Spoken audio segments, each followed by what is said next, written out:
I really believe when there's no purpose, abuse is inevitable. And and when there is purpose, when you connect yourself or whatever you do to something bigger than yourself, sustainability is inevitable. So what happened to me with the music, the reason, because I never got to that place where I understood that this is purpose, abuse was inevitable. That's why chasing the girls, it was all about the address, it was all about the cars, it was all about the drugs. Because like I always say, when there's no purpose, abuse is inevitable, because whatever you're blessed with, whatever experience, tool you're given, if you don't understand what the purpose is for, you will abuse it. 100%.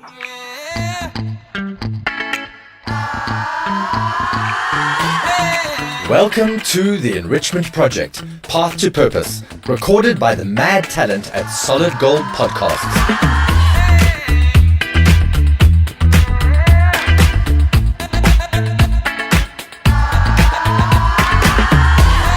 It is a series of unfiltered and insightful conversations with some of the most remarkable purpose-driven human beings who have all achieved, created, inspired, triumphed, or challenged, and we have a great deal to learn from them. It is a quest to uncover and articulate the steps along the way to help you on your own journey of purpose. I am your host, Richard Wright, and I am delighted to have you with me. Thank you for the gift of your time. Let's dive straight in.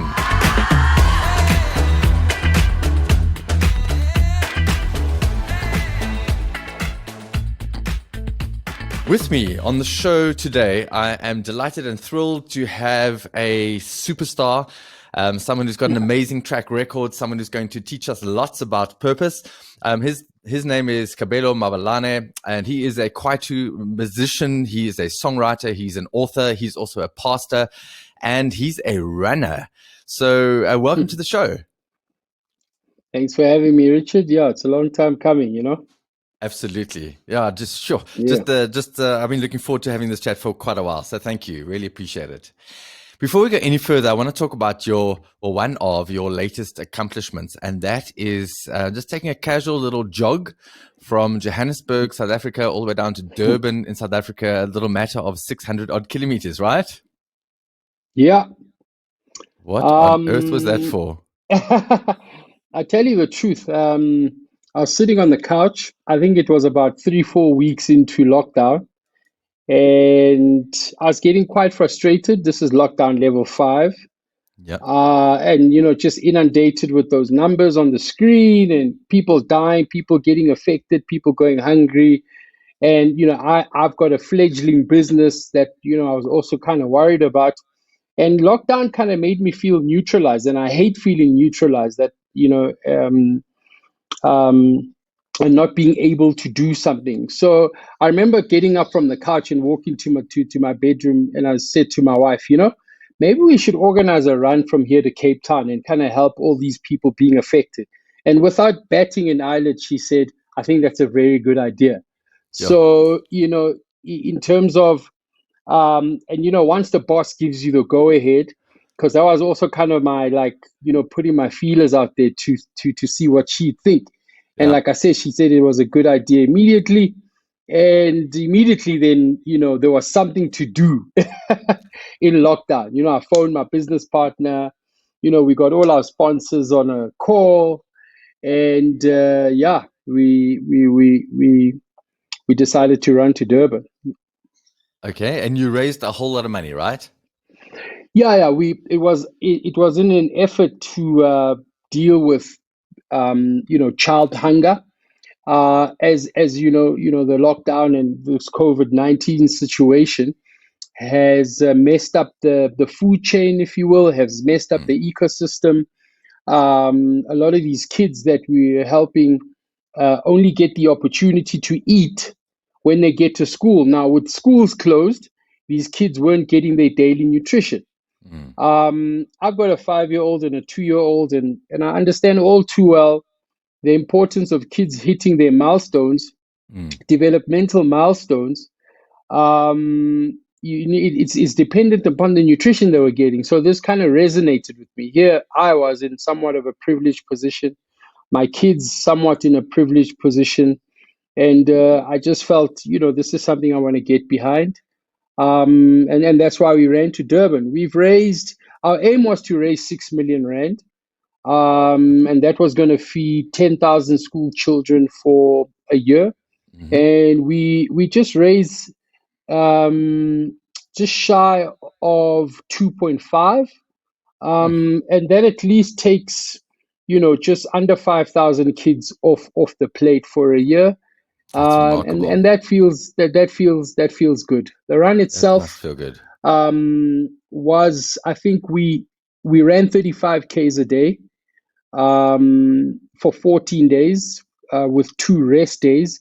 And then the last stretch on day 16 or day 17 was the Comrades route. We ran the whole Comrades route in one shot. And I think I didn't realize it that. was, Wow.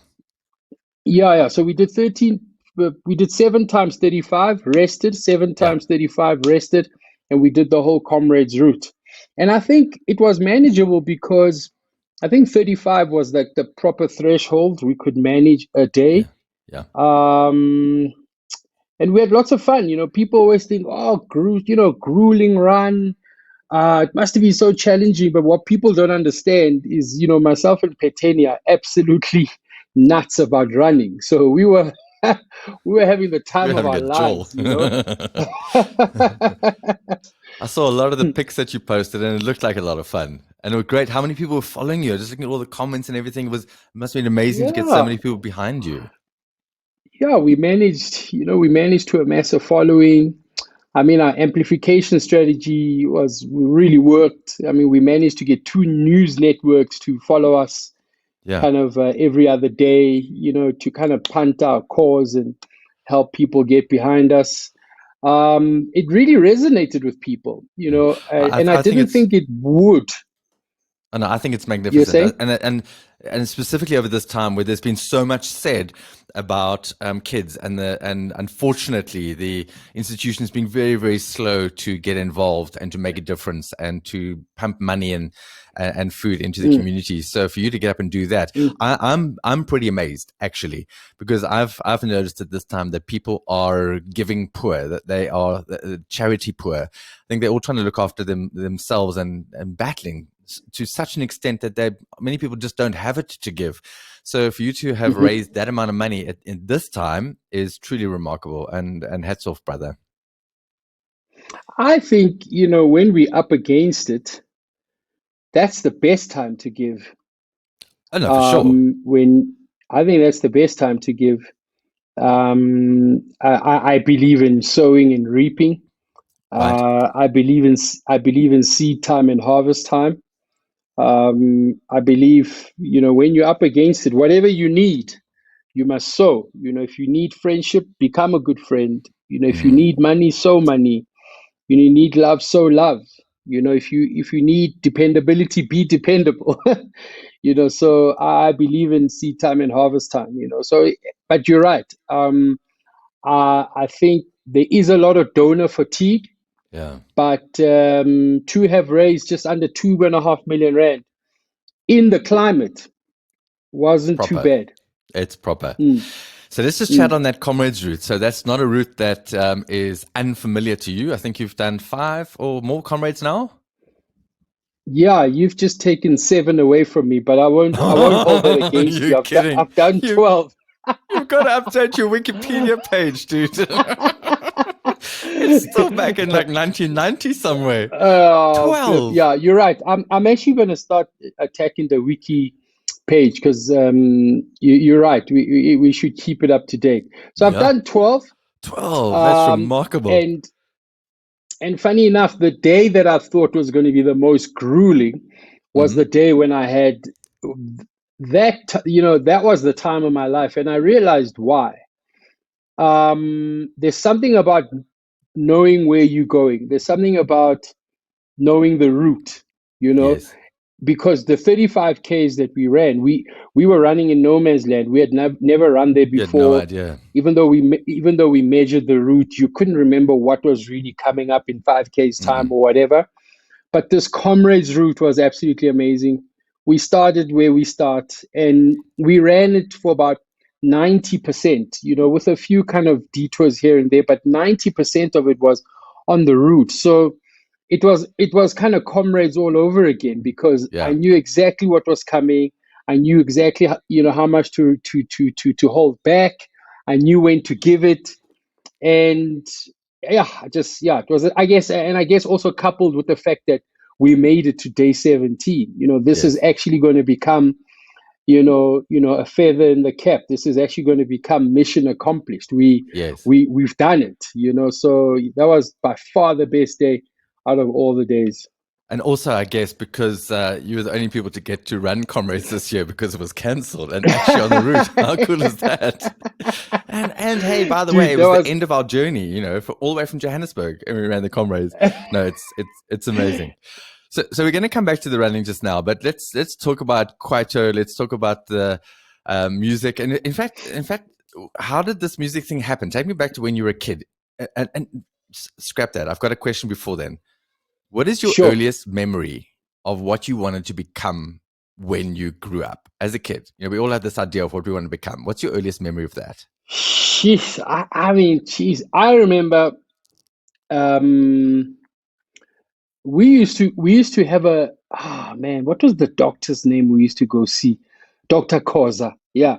There was a guy, Dr. Koza, in Soweto in the 80s. And, I don't come from a rich family at all. My parents really had to bust their balls to make things work. So Right. that's where I come from.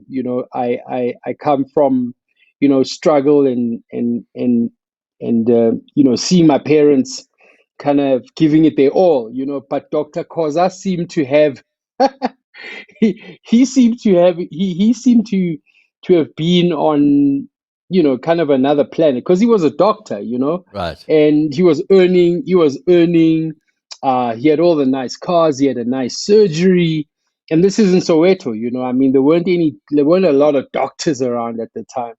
So my earliest memory, to answer your question, Yeah. was, in terms of what I wanted to become. I wanted to become like Dr. Koza. I'm you know sure. I want i what i he's wanted got. to become a doctor. So I remember for the longest time, wanting to become a doctor. um but music has been a part of my life from very, very early on. And I've got a Right. theory, you know in terms of parents and the influence they have on children, right? Mm-hmm. So there's my mom and my dad. My dad is an avid jazz lover. My dad played jazz till he was blue in the face. My mom also had, my mom was into like the Supremes, Diana Ross, Ah, Dionne Warwick, Roberta Flack. So she played all those like 60s and 70s stuff religiously over the weekend. I used to remember them having arguments about who's going to play the next vinyl on our like vinyl machine. All right. yeah.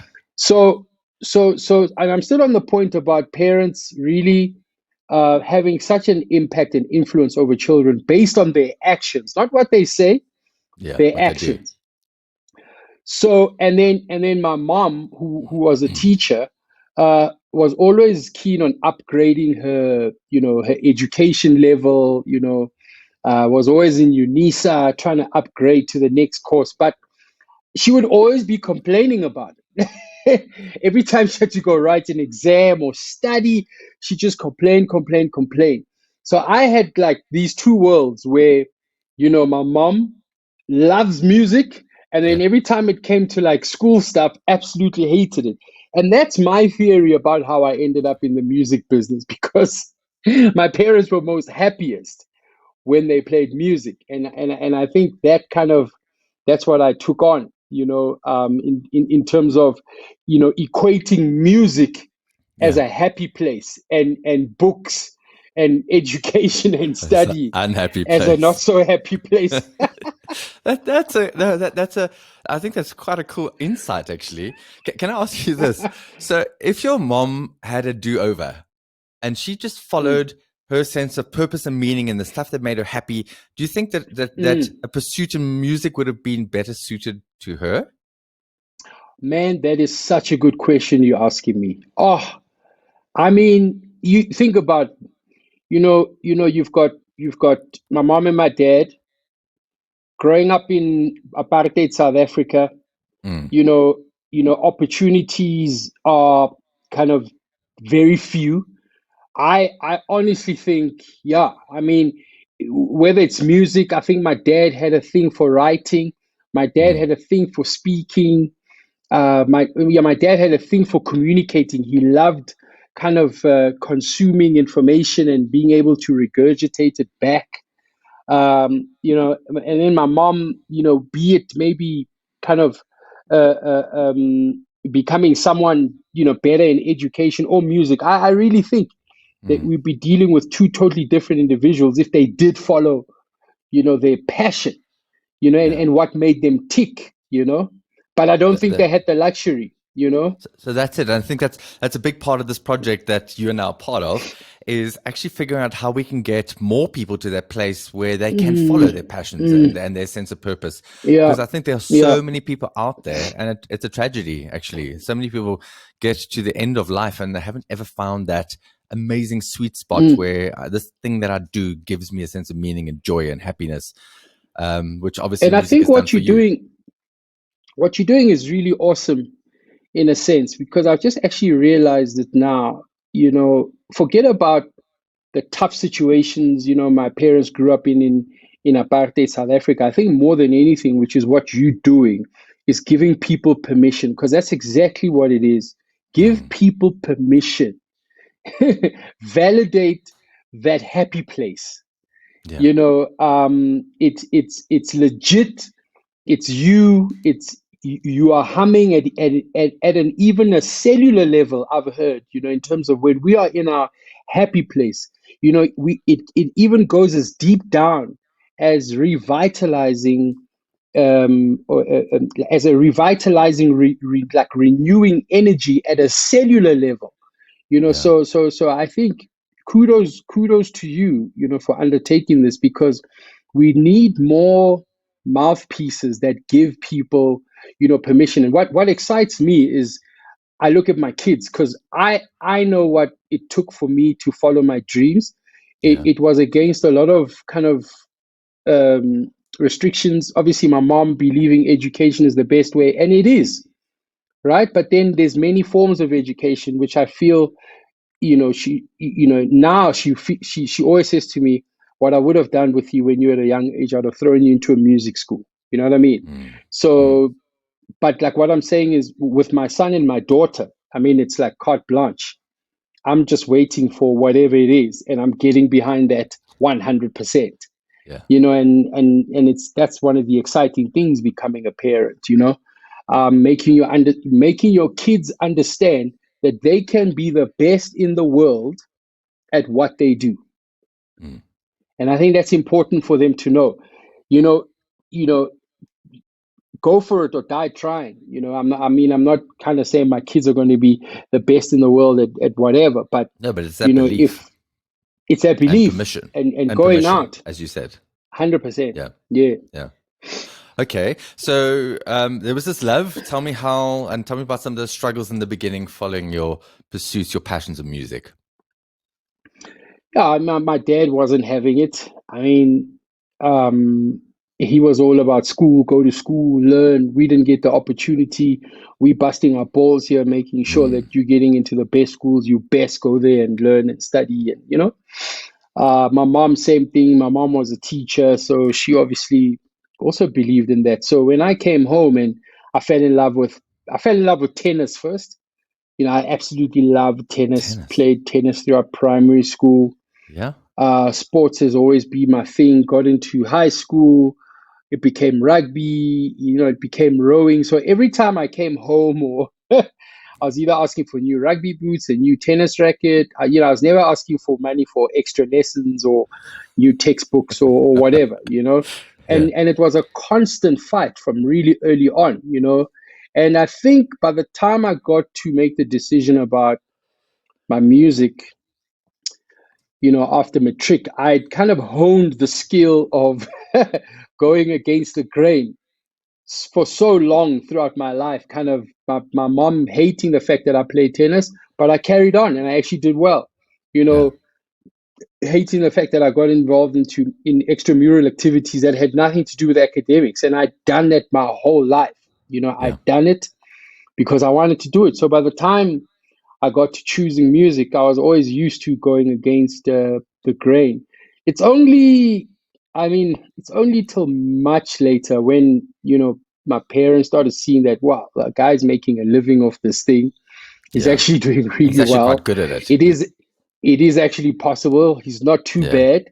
And then I think also then kind of opening your eyes to the world and, seeing your son in maybe somebody else, and seeing how their life has turned out, then you start to see it as a possibility, Yeah. because I guess it's about being exposed to such. And when they were exposed to it, they kind of warmed up to the fact, Yeah. that it But is a it's hard. viable.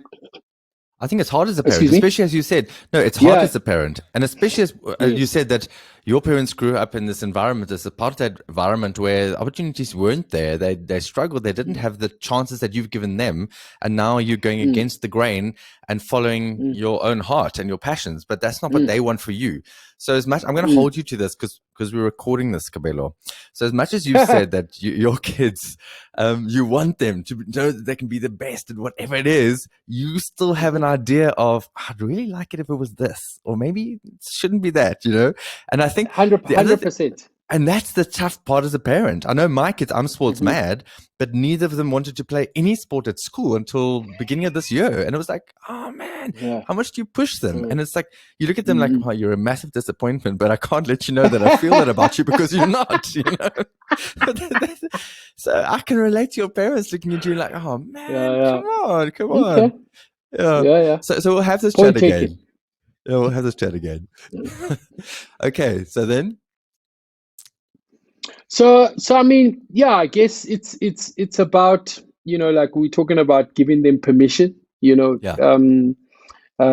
giving people permission. And I mean, even with regards to my kids, I think the leg up that I've got maybe on my parents is, um, you know, even though they might not, what I want my kids to understand, and which is a thing that me and you need to practice, that if it's not going to be sports, or I mean, I'd love for my son to be a Springbok rugby player, or English Premier League, Manchester United player, or yeah, or be like an athlete. I mean, because I love sport, right?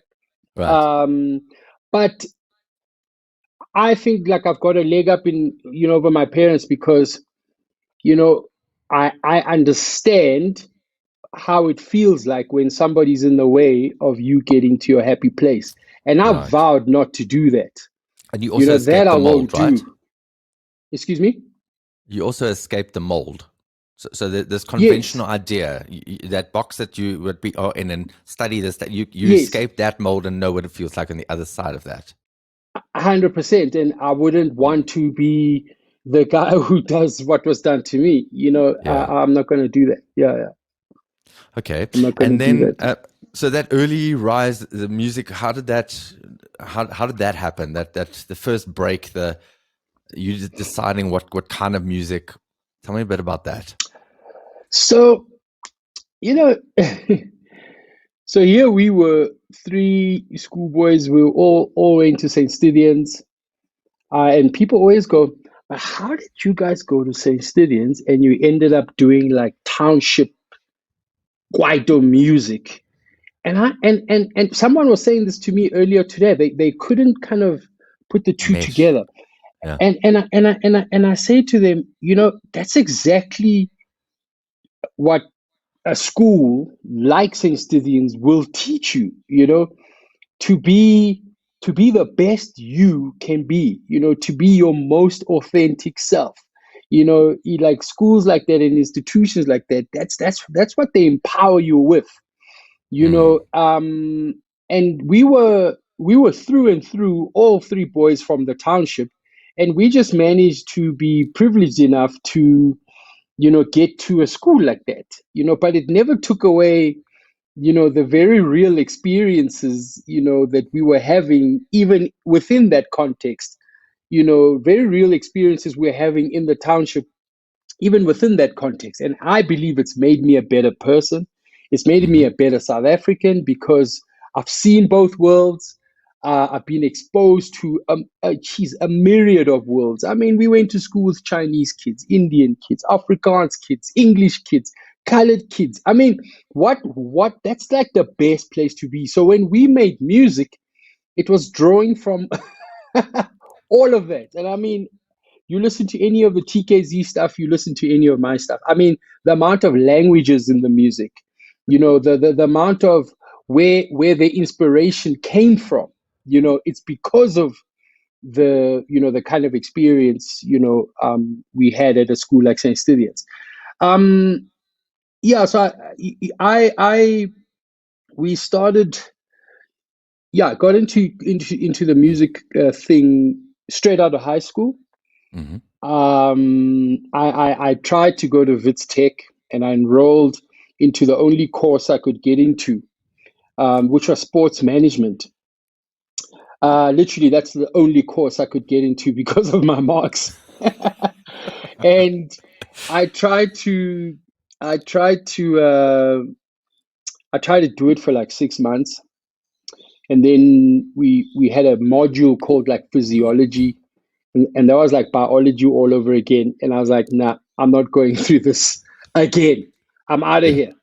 And then I hooked up with my friends and Zwei and Tukulo, who we went to Saints with. And luckily at the time, Zwei was already working with BMG Music. Zwei is this like musician extraordinaire who was accepted to the Royal Schools Academy of Music in Scotland, chosen out of 15 people in the world to go to this institution. And he also got to a point where he was sick and tired of the academic side of music, and he wanted to kind of make music, based on Yeah. experiences and where he was at. And it was kind of a fortunate set of circumstances, in terms of, when we met, how we met. And we just kind of plugged into where he was. And I was just chilling with school friends in the back room somewhere in Randburg, and we were messing around on equipment. And we started putting stuff together, and we put some stuff out. We put a new album, like an album out or an EP out, which didn't do so well, which was terrible actually. I don't think it sold more than like 500 units. But because we're all such highly driven, competitive individuals, we always knew that we had something to offer. And because we were Saints boys, Saints boys who always taught to win, Right. like you don't do better than a Saints boy. A Saints boy is always gonna like try outdo you, whilst also trying to be a good sportsman. um, and yeah, we actually invested a lot of time into the music. We started visiting more clubs and trying to understand what the South African music culture was about. Because I think we made music in a silo, in our own world. And then Yeah. when we started opening ourselves up to the world, we actually understood what it was, what made the world tick. And once we understood what made the world tick, the rest is history, you know. And that's how I started in the music business. We sold, a gazillion records. Well, maybe not Yeah. a gazillion, but Pretty we kind close. of multi-platinum a Yes. few times over. And yeah, Extremely successful career. that's how it started. That's how it started. Right. And I mean, Mm. some extremely prestigious awards opening for some massive shows. Even 2010, I think it was the FIFA World Cup, part of Yeah. the opening show. Some Mm. incredible moments. Can you pick one that stands out as being something where you felt, right, this is my purpose, this is my everything, I'm now doing, it can't get better than this? Is there a moment like that? Sure. You know, that's a very, very good question. That's a very, very good question in terms of when in my music journey did I ever realize, that this is kind of what I'm here for. Mm, To be honest, I can't pinpoint a moment. right, I'd sooner point out that moment rather in my faith walk, which is quite strange because I right. don't think I would have achieved what I've achieved in music if that was never part of my calling and my purpose, you know. But and maybe in hindsight I can say that. But whilst I was kind of in it, in the Yeah, journey, it was all a it was all about having fun, making good music, loving good music, and not understanding the purpose piece behind it. I think the purpose piece behind it only came much later. You mm, know, it came much later because the product of the success that the music had garnered was this individual. And then now the individual goes, what is this all for? It wasn't kind of in the music, okay. performing to massive crowds and having these great experiences on different stages around the world, and it never came there. It's only kind of, like I said, when the product, which is me, going, okay, Yeah, why am I me? Why have I gone through what I've just gone through? Why have I experienced all of this stuff? You know, and to be and honest, I yeah, really believe when there's no purpose, hmm, abuse is inevitable. And when there is purpose, when you connect yourself or whatever you do to something bigger than yourself, sustainability is inevitable. So what right. happened to me with the music, the reason, because I never got to that place where I understood that this is purpose, Yeah, abuse was inevitable. That's why chasing the girls, it was all about the address, it was all about the cars, it was all yeah. about the drugs. Because, like I always say, when there's no purpose, abuse is inevitable because whatever you're blessed with, whatever experience, tool you're given, if you don't understand what the purpose is for, you will abuse it 100%. That's that's that's a very very deep self aware and mature thing to say. And as you say, I think purpose is one of those things where you look back and you follow the breadcrumbs back and you try and figure it out. And I think there are very few people who understand it. And I think that's part of the conversation of having to reframe this idea of purpose. What is this thing? Mm, mm, Is it this massive thing where I'm on world stages and when I get there, that'll be purpose? Or is it this feeling or this thing or this desire or what this makes me feel right now? And if I can identify with that and what this thing mm, does for other people, mm. because that's what music does really, then it's something different. So yeah, hats off and kudos to you that you've walked a So, real path. so I think, you actually just taking me to a place, two places. The first Mm, place, I guess, is to help people understand how to connect the dots. You speak about breadcrumbs, and I yeah. go back to a time when you said breadcrumbs, it took me back to a time where I was so invested in making it big in the music business that I was performing for free. I was doing backup vocals for people. I Mm. was just earning no money, Anything to get there. just really like just loving being around this environment, Yeah. and that's when whatever you can do for free Yeah. and like no one has to pay you.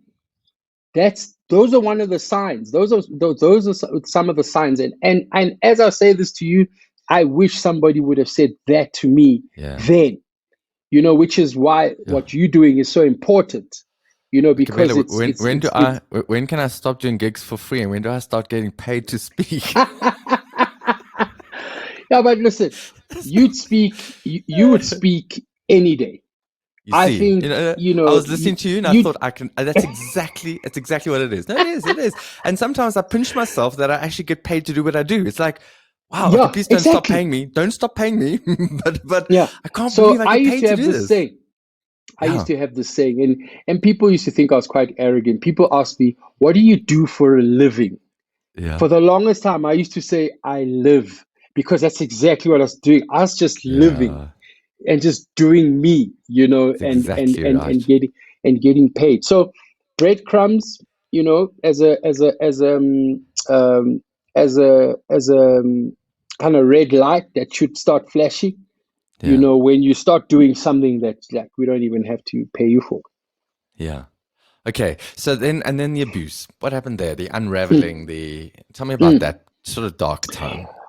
Yeah, the dark time. Goodness. I I for the longest time, you know, had a lot of insecurity issues, um, which stem from, not having kind of met the standard, if you will, Who's that standard? my parents set Oh, from an academic perspective, right? right. And believing that I was who some teachers said I was, Mm, at some level, be my identity was the guy who just literally made it past matric. I was one of those guys who got called into the office and literally was told what's going to become of your life. I don't, you're not going to make it, yeah. here's how's this. So it's such a weird thing because there I was willing to do anything for free, loving the Right. music, but very insecure about doing it. As long as I was around a group of people and we were all kind of in the thing, I was fine. But Mm, when it was time for my idea or me writing a song or stepping out, personally, it was the biggest struggle. It was like the biggest struggle. Because I had no formal training, kind of just second guessing myself. And, you know, after school, obviously getting to the music business, drugs and alcohol are rife. mm, Um, I kind of gravitated towards that. I didn't have to, deal with the insecurity. I guess it made me another person. yes. I mean, I've said this on platforms, and it's actually the strangest thing that even as I think of saying it, maybe I shouldn't say it, but it's like I've said it before. I think I've said it in my book that it's amazing how Yeah. cocaine actually helped me tap into this guy because it made me brave. It made me, not second guess myself. It made me think Mm. I was this like, whoa, larger than life thing. And then I think there was a moment where I said, but why don't I become that guy without this stuff? And I It's mean, a how tough. weird is that? And I mean, Yeah. even as I say, let me put a disclaimer out there. I'm not saying you got to go take narcotics I, to like I was find I was just yourself. going to That's ask, not what I'm saying. is that when I'm going to start getting paid as a speaker? No, I like the fact that you're saying it's a drug, right? Because it is that powerful. So a number of people that I've chatted to, this blew my mind last week. Chatted to Gary Kirsten, and I mean he is one of my all-time cricketing heroes. The guy is amazing, and he said to me that he did not believe in himself. He didn't have self-confidence until a coach took him aside to say, "Hey, I believe in you." He wasn't cracking it, Wow. wasn't making the teams, wasn't making selections. And so that is the same sort of powerful thing as a drug is that something from the outside, Yeah, a third yeah, party giving us this yeah. confidence in ourselves. So whatever that vehicle is, it's a common thread, and it's sad Well, actually that we I prefer to be a coach. I prefer to be you. I prefer sure to for be sure. mom and dad. Please, can it not be a flipping But your drug? coach was cocaine, and that's Oh my that's very big God. to. And that's very big to admit that, and that's the power of your story is that you're able to tell people how to do it differently. That's what I Yeah. And think. look, That you might not be as lucky as me. Here's another yeah, disclaimer. yeah, there's a Yeah. 2% recovery rate worldwide. So, Oh, don't try sure. this at home. My story is not your story. Yeah. But that's kind of, when I think back and I put the pieces together, it was a defining moment. It actually, Mm. I remember there's a producer, Do, when I got to this realization that I should be this guy without that stuff. I mean, Do was like one of the biggest artists and producers at the time. And I just remember going, oh, he's agreed to work with me. I was clean for 6 months. I was clean for six Oh, months, but I was sure. still boozing because I'd been trying to kick the habit. Yeah. But I didn't have the self-belief to walk into the same studio with this guy. Like I just saw myself like the small. And I thought, I'm not going there without getting high. Like I'm not. And I remember going to score, losing 6 months of well, not sobriety because I was drinking, but Yeah. losing But you clean time of off being the any drugs. like narcotics. Mm. And I went and used, and we made magic. Funny enough, we made a smash hit, but personally, I wouldn't have been able to walk into the studio and believe in what I brought to the table because he was just this massive, massive monster. He was Larger like, than life. yeah, very larger than life. And for me to Mm. feel somewhat, on the same level as him, I had to take cocaine. But I also understood that this is not sustainable. I Yeah. can't be, I can't be feeling like this. I've got to learn how to be this guy without without any help. And how did that happen? Mm, how actually did that happen? I mean, I guess the process started when a friend of mine, Lucas Matlachani, who worked at the same record company that I'd signed to at the time. He was in the marketing department, and he calls me Motlogolo, which means nephew.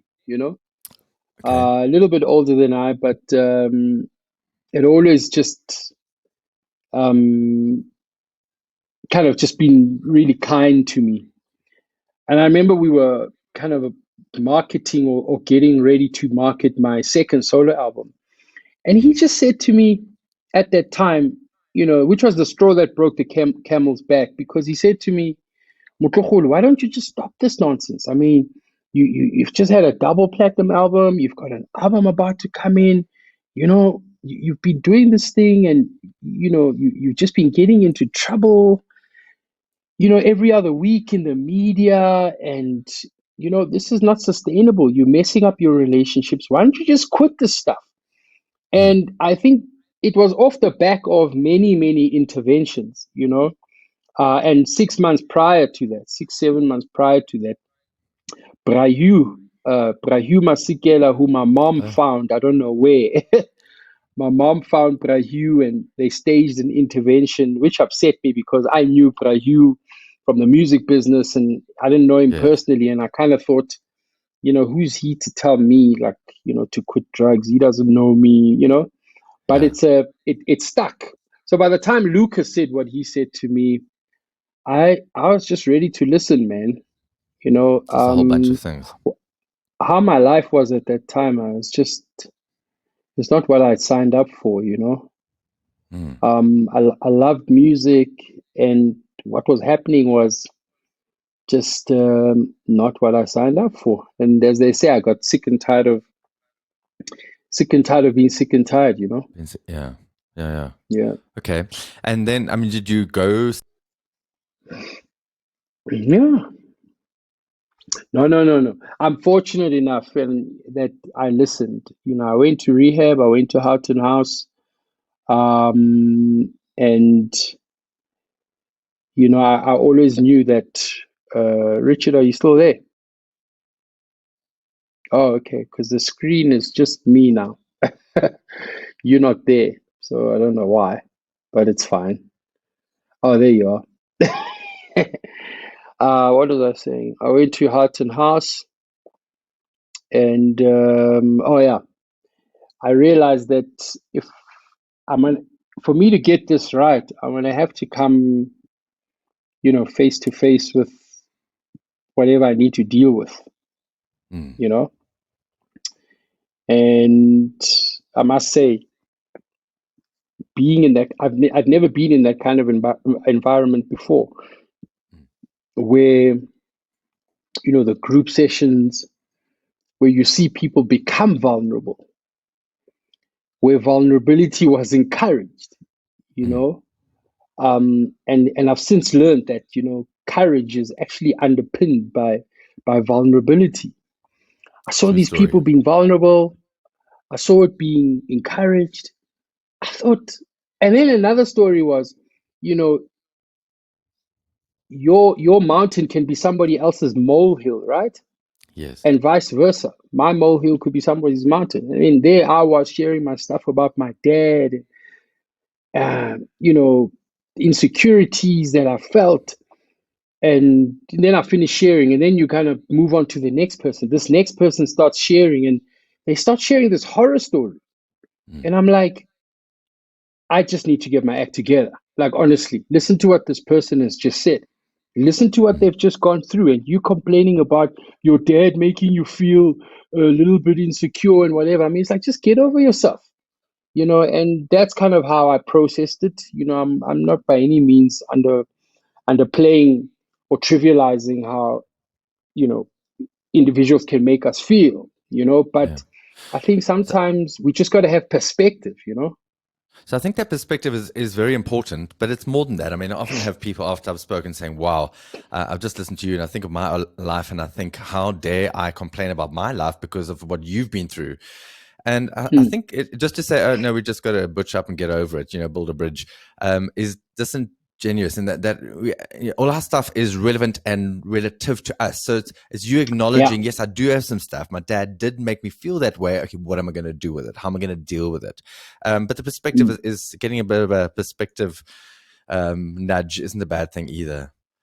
Okay. yeah. And Yeah. since then, did you keen since then? Yeah, clean since then. 2002, 1st of September, I cleaned up. Every year, 1st of September is my birthday. Yeah. I was 18 this year.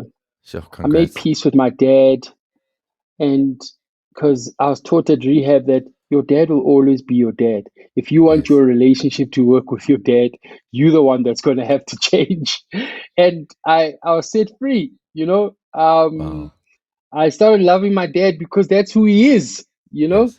And then I started, you start having perspective about, of course, he was trying his best, and of course, he loves me, kind of reconciling Well, all we those can we can things. we can go one step further and say that if it hadn't been for your dad making you feel so insecure, you might not be where you are right now because it was whatever the drugs that you needed to take to feel better made you Mm, something different. So, mhm, would that have happened had you just had this more happy childhood where you felt that you were everything that your parents wanted you to be and you followed that route, mm, mm. you wouldn't be where you are now. So I've had a similar Yeah. journey where I've had to go back and say, despite the fact that I feel a little bit hard done by in terms of my childhood, if it hadn't Mm, been for that, that's the gift. I need to go back and say to my folks, hey, thank you, because I mm, am who I am mm, because of you. No matter how hard that journey mm, was for me, I would never have mm, been that without that. So, mm, and I mm. don't think there are many people that get to that point.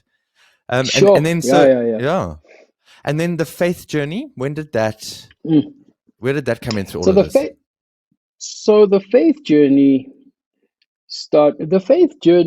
God has always been a presence in my life, Hmm. in a sense that I went to a Catholic primary school, so there's Catholic with nuns in the 80s, right? So like God's like the presence of God, you've always known about God.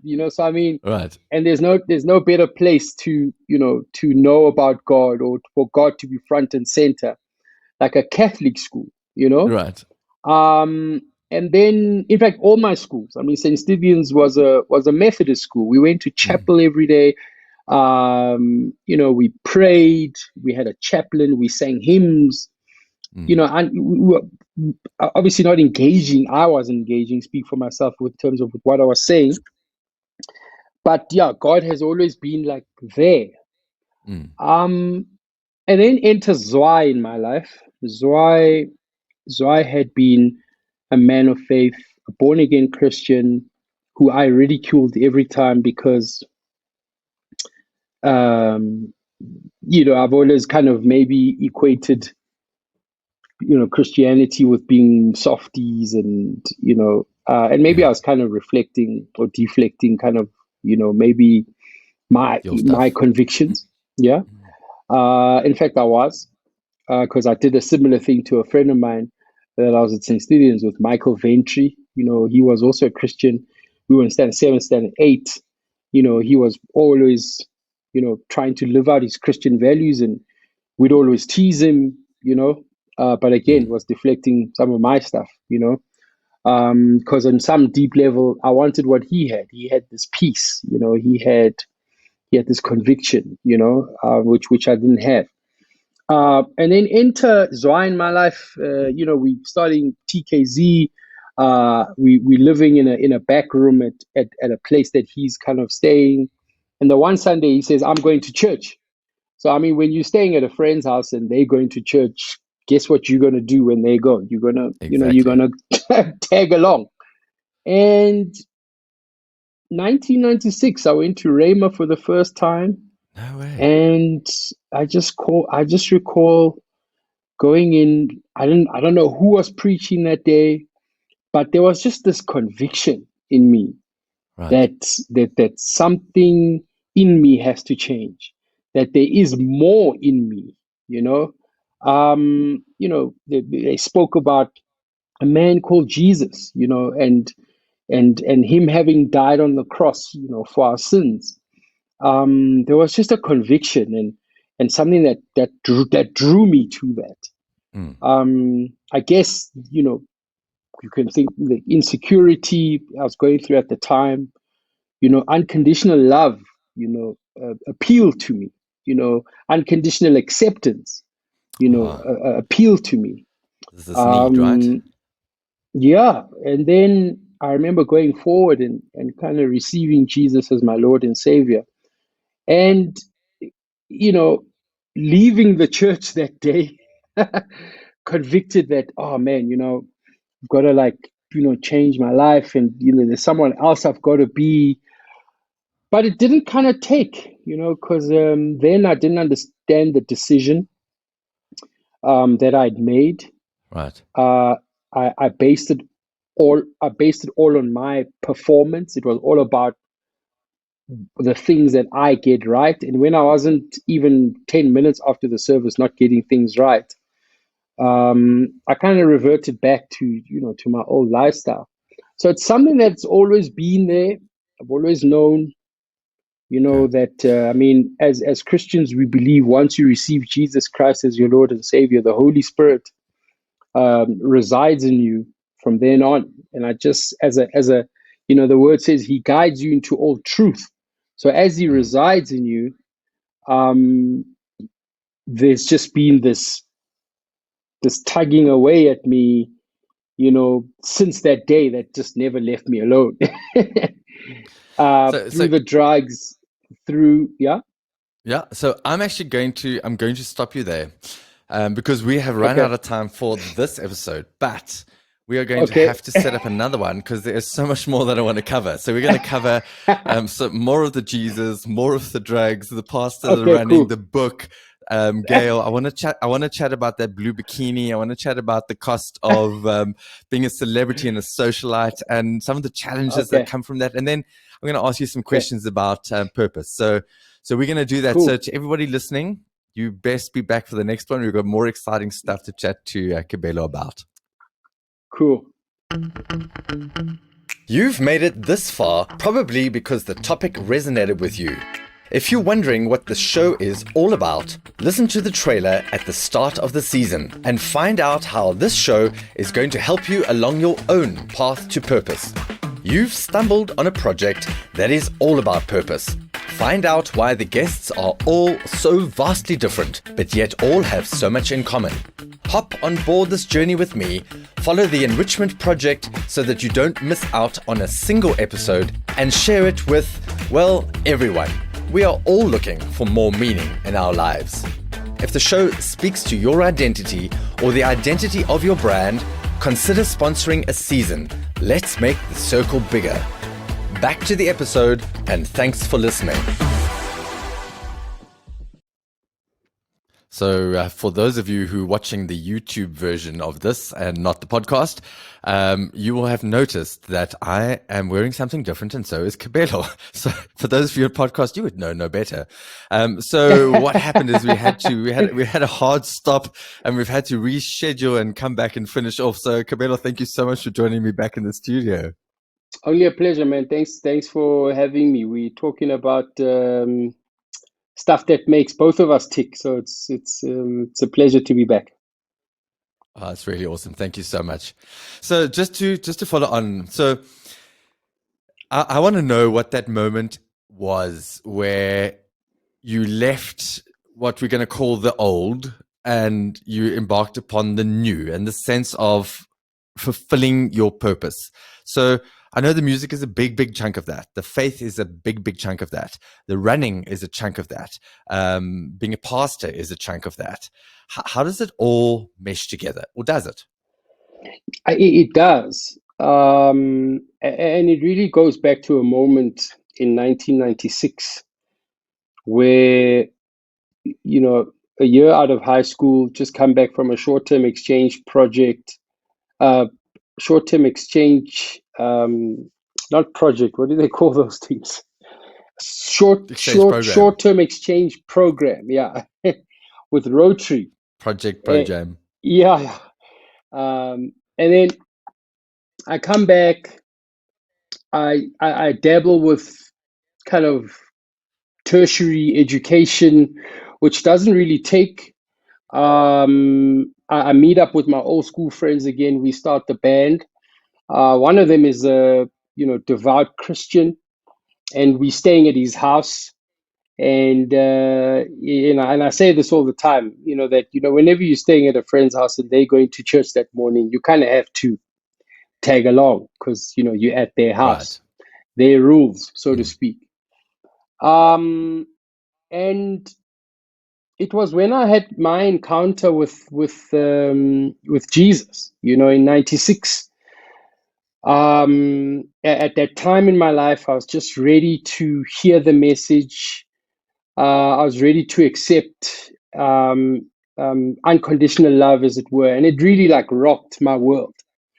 But leaving that encounter on that day in 1996, I felt that the decision was a big decision for me, and that I couldn't stay true and live it out. So I kind of ran away.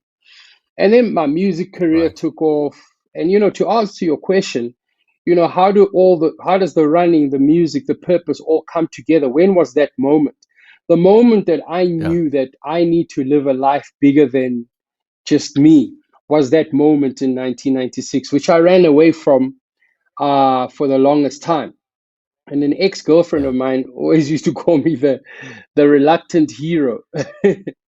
Oh wow! Yeah, I've always fallen in love. I've fallen in love with that term because it's like this oak who just doesn't want to be great.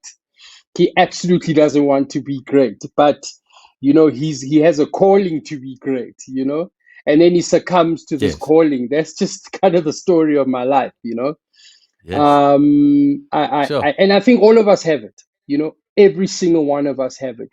All of us have this calling, this knowing away that calls you, that knows that you can be great, that the person that you dream of being is in you, and we all have it. And the purpose of life is to succumb to that calling and letting it overwhelm you. Wow. Yeah. So immediately I'm thinking, okay, so it's different for every single person, right? And I respect that. For some people, it's going to be faith-based. For some people, it's going to be a social commitment. For other people, it could be anything. Or really. Tragic loss. So it doesn't really matter. Yeah. Ah, okay. It Right. Okay. can be a Um, tragic loss. It can be whatever. yeah. Sure. Okay. So, and then there's another question I've got, and this I've been mulling over since we last chatted, right? So it's a big one for me. So there was this drug addiction and this addiction to a fast life, right? Would you say that your current addictions replaced those addictions? Would you describe your running or your faith, or is there any kind of parallel there or not? So let's deal with the word addiction because Okay. because because that word has connotations, right? Right. Well, And no. Well. But those are connotations. I don't think it has to have addiction let, is an let, let, amazing let, thing. You can be addicted. hear my train of thought. Listen to my train of I'm going to thought. hear you out. Yes. So my kind of psychologist who I still speak to today, who had a big part in my recovery, Juliet Smith. Yes. Um, After maybe 7 years of sobriety, I Mm-hmm. I was a bit concerned. Have I cross addicted? Have I just replaced one addiction for the other? Because I was well Yeah. into my journey as a kind of budding endurance athlete, and I was very well into that world. Yeah. About 7 years in, seven comrades in, whatever. And I found a concern because was there potentially a blind spot that I wasn't seeing? And I said, "Do you Yeah. reckon I'm addicted to my running and kind of this lifestyle?" And she said, "An addiction." This is her definition, okay? Mm. And this woman knows what she's talking about. She says, she says, an addiction is when the negatives outweigh the Yeah. positives. That's when you can call it an addiction. Mm. Okay. So I look at my Right. life, my running, call it diet, or whatever, A all healthy the a all the healthy good things, obsession. all the good things, Yeah. right? The positives far outweigh the negatives. So I don't like looking at it as an addiction. However, let me say this: Yeah. I think sometimes I exhibit addiction behavior where I Okay. get So where yeah. so so can we perhaps just call it a healthy obsession? like a Because velvet like a obsessions are velvet glove. great.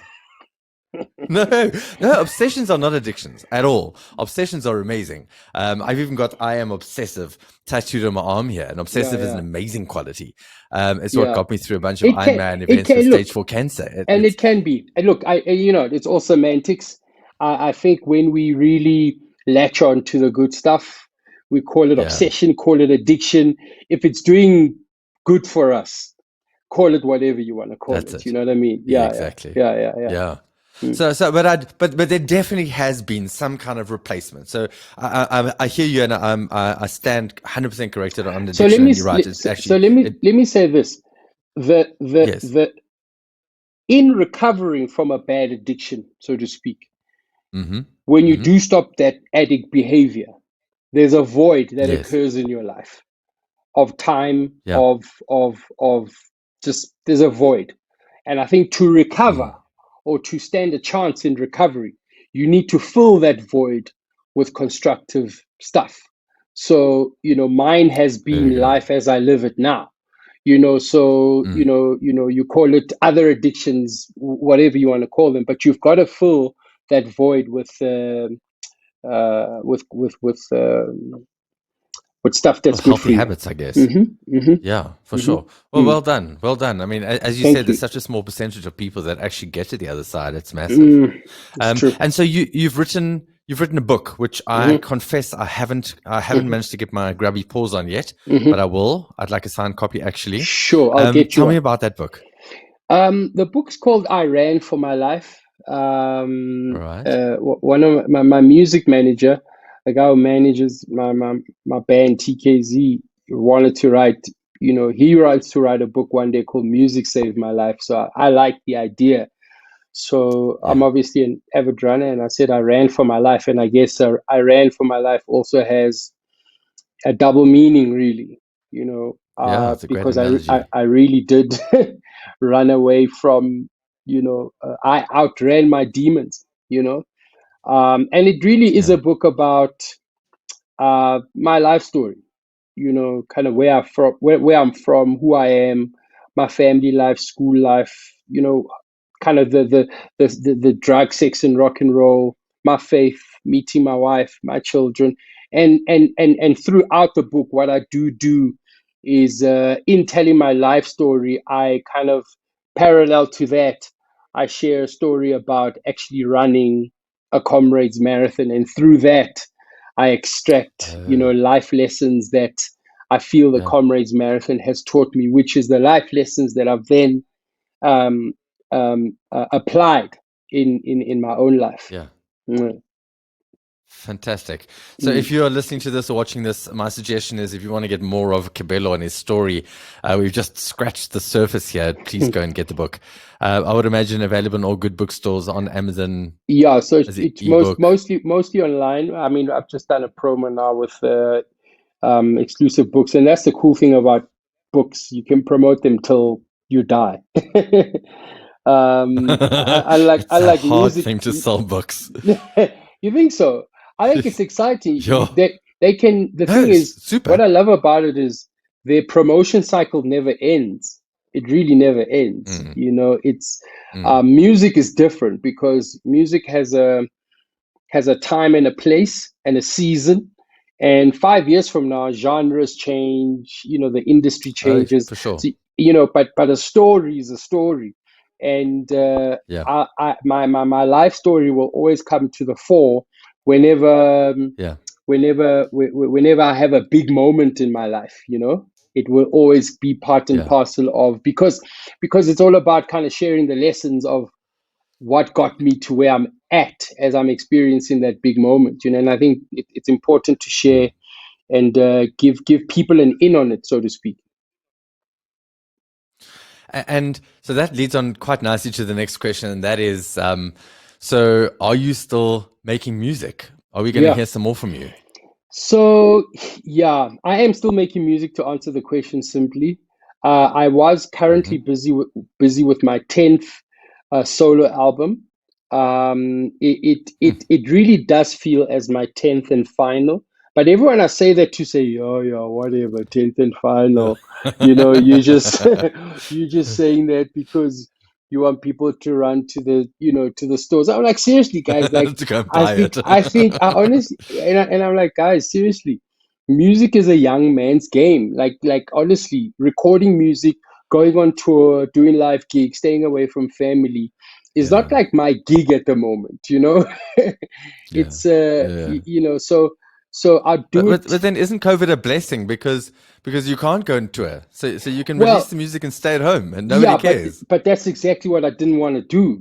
And I mean, I respect guys who put out and kept on churning out music during this COVID period. But for me, there's a big Yeah. element missing. There's the live element missing, and I want for my music to go out. I need interaction with fans on social media, on radio, TV interviews, and finally at live gigs. I mean, that's kind of where You want to connect. it's at, Yeah. and the fact that that's missing and slowly coming back, but nowhere near where we wanted to, because obviously everybody's safety is the number one priority. But I've got songs on the back burner, and Nice. I need to get back into the studio and finish. I'm on the home stretch. Stunning. Yeah, I've done the artwork. I really, I put out on Twitter Yeah. that I'm looking for an amazing artist. I want to do my 10th solo album artwork, and like few people referred me to this one artist, and she is like literally out there. And the cover Wow. art is really amazing. I really dig it. I really dig it. Yeah. Uh, and are you still looking for any backing vocalists or anything? Because I'm happy to apply. I'm quite good. Is there space for a white I guy? do I do all my backing vocalists, and I filled up my You're white just guy. saying that now because you don't want. I filled up my You filled up your white guy boy quota with Danny. with Danny, yeah, exactly. Yeah, that's been an amazing relationship. Hey, I mean, you guys have on stage together, Yeah, speaking and singing, and then yeah, the charity work, the social work that you've been doing, really yeah, amazing. yeah. I Hey, and mean, tell us about what you and Danny have been doing over COVID, because that's pretty remarkable. so we kind of in the beginning of lockdown, we've got an NGO Shout essay which we started all the way back in 2007. We it started out as kind of putting positive messaging out there because South Africa at the time was kind of crime ridden, and nothing's changed. Mm, And we were just getting quite a bad rap on the international stage, and we wanted to put out positive messaging. So we got involved in that space, which led us to actually starting to build libraries across the mm, country, because we feel if you educate, you add you if you when you educate, you eradicate the need to incarcerate. That's our shtick. there we go. Yeah, and that's a then good and, shtick. and That's a then good and, shtick. and then with lockdown, with a few of our libraries on pause, we thought, let's do something to help the frontline workers, and we quickly put together a team made up of our ad agency and a few creatives, and Shout for Masks was born. And we've raised just Mm, under 2 million rand, and we've supplied masks to hospitals in KZN, Western Cape, and Gauteng. And it felt good to do that because, kind of being shut mm, behind closed doors.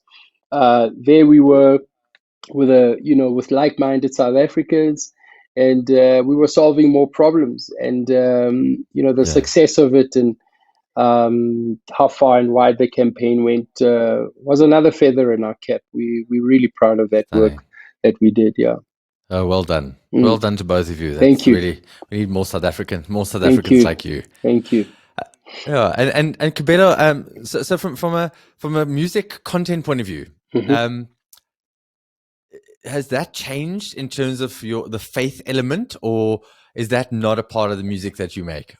So the funny thing is this: faith has Mm, been a big part of my life, my whole life. So from my mm, first album, in you know drug infused and inspired music, my faith always crept. It found its way into the mm, mix. So it's not even right. something that just because now that I am who I am now, that will be more Yeah. prevalent. It's been a thread throughout my music. Um, I in terms of making purely gospel music, it's not something I necessarily enjoy doing. Not Yeah. something that I think I'm skilled at doing. I love making secular stuff which is true to where I am, and what I can speak into, which will help the Mm, next person. My music has always been really about that, especially post being clean. So I think my latest album is potentially going to be my favorite because I think I've been the most honest I've ever been. I've ooh, been I've been true oh, I to like that. me. Yeah, it's Uh it's huh. it's it's such a cool place to be, not chasing trends, and really just making music that I really love, because that's when I've won Yeah, throughout my whole life. But that's then exactly it. somehow I've been sidetracked. I'll be the first to admit I've Yeah, been sidetracked, and it was just such a really cool place to come back to be like, hang on a second, but what do you like? Do what yeah, you like. And the thing is, when you do what you like, what's amazing is the fans pick it up almost immediately. They pick it up. They know immediately, they know for when this sure. oak is in his element, when this oak is having Yeah, a blast, and then it just, then it spreads, yeah. and people enjoy it. Well, I can't wait for it then. I really can't. I'm looking forward to that. Yeah, seriously, Sweet. really looking forward to For that. sure. So I've got two more questions for you, and then I'm going to let you go. Sure. And the first is one I know that that any purpose comes at a cost. There's always something, something that gets sacrificed, something that gets, it's a give and take. Can you chat to me a little bit about the costs of being a celebrity, costs of being in the limelight, being your life is under scrutiny, you're a pastor at the same time. Have there been costs, things that you have had to sacrifice? I'm actually so happy you asked me this question because can't can't even remember. It could be um nah, it can't be the end game with Simon Sinek or the long game. It can't be him. But it's a book that I've just read recently and it Mm-hmm. absolutely blew me away. The guy says we've been asking the wrong questions. What do you want to Mm-hmm. be when you grow up? What what vision do you have for your life or whatever?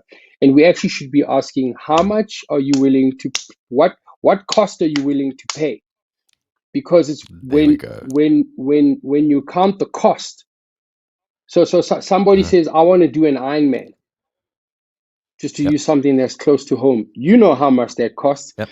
But if you actually were Mm-hmm. able to quantify it and make somebody feel the cost that you have to go through, out of 10 people, you must only get rid of nine and one will be left standing, you know, Mm-hmm. who'll be willing to pay the price. So I've paid a heavy price. I mean, the fact that a big price that I've had to pay is not being always having to be calculating, always having to have a big picture mind, where I've always got much more to lose than the next man, Mm-hmm. just being judged by a whole different set of rules.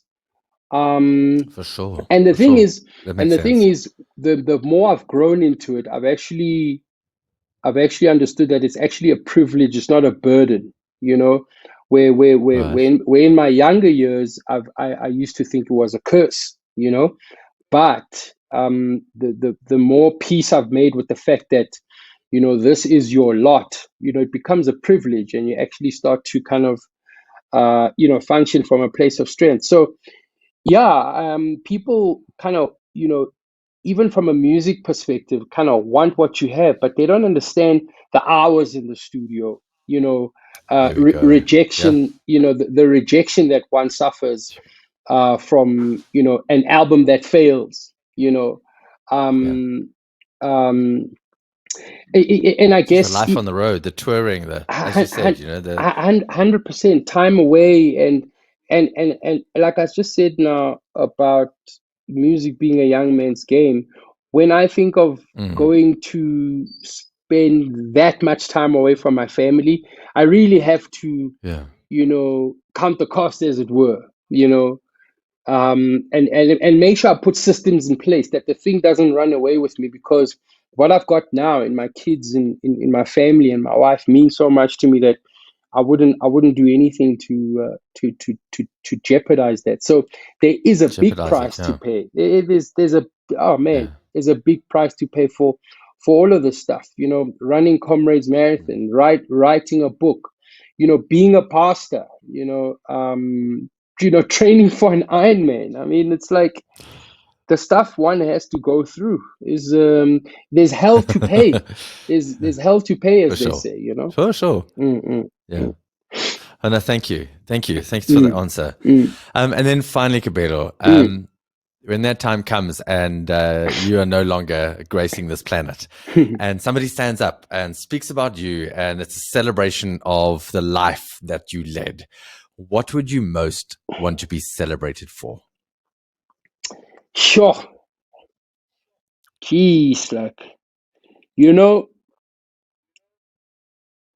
what comes to mind is that is something we should leave for people to say, like what? Because the thing is, I could be going about life, right? And say, this is what I Mm-hmm. want people to remember me for. But what I intend and what people are receiving could be a completely different thing. you know, and I kind of wouldn't I kind of wouldn't want to limit myself in terms of, saying what I want to be what I want to be reminded of. But as I said that, and I thought that I want to be seen as somebody who just left it all out here, who didn't take much with him. I think just by virtue of us being humans, I think there will be one or two dreams that we do take to the grave. That's why they say that the grave is the graveyard is one hell of a place full of potential. But I would like to be looked at as somebody who really left here. Left it all didn't on add any potential to the graveyard. Left it all on the court, as they say. There you go. That's what I want to be remembered for. I really want to live a full life, Richard. I see myself in my mid-90s, and the thing is, mid-90s, you get to do a lot. In your Zimmer frame. I'm gonna win. Your knees are stuffed from all the comrades. I'm gonna win the 90 category Ironman, I tell you. Yeah, exactly. That's when I'm gonna get a world champs when nobody else can do it. No, exactly right. Exactly right. I think it's a legacy thing, Kabelo. That's what I really think. And I can say I can pretty much, after just this time, I think I could stand up there quite happily and I could explain a lot about the legacy that you've already left on this planet, the lives that you've touched. I mean, look at the money that you've raised, the work that you've done. Huge. And there's still so much more to come. There is, yeah. So thank you for allowing me to share in your journey, for sharing in mine. I look forward to what's going to come, Kabelo, and I really appreciate your insights and how you shared so vulnerably and so real with us. So thank you so much. Good job to you. I think I know platforms like this are much needed to just be that catalyst, that ignites something in someone. We need more and more of these, to assist people, because the thing is, we sit here because of a word that someone spoke, that you took and you grabbed and you ran with. For sure. Yeah. For sure. Thank you very much. I appreciate that. And I'll catch you soon. Cool. See you soon. Stay out of trouble. Thank you for staying right to the end of the episode and for joining me on the Enrichment Project. Before you go, please share this episode with your friends and your colleagues. They will thank you, I'm sure. Remember that you can catch each Path to Purpose episode by watching on YouTube or, if you prefer, on your favorite podcast app. The link to my book, The Power of Purpose, is in the show notes. Please go and check it out. It's a rad account of my own story of purpose and resilience and my fight against brain cancer. I finished 6 full Ironman events, a number of multi-stage mountain bike races, 9 Ironman 70.3 races, including the Ironman World Championships, and a bunch of other endurance events, all with stage 4 brain cancer, because I wanted it that badly and getting to the finish line meant that much to me. As a professional inspirational speaker, business and life coach, author and storyteller, I'd love to add more value to you or your organization.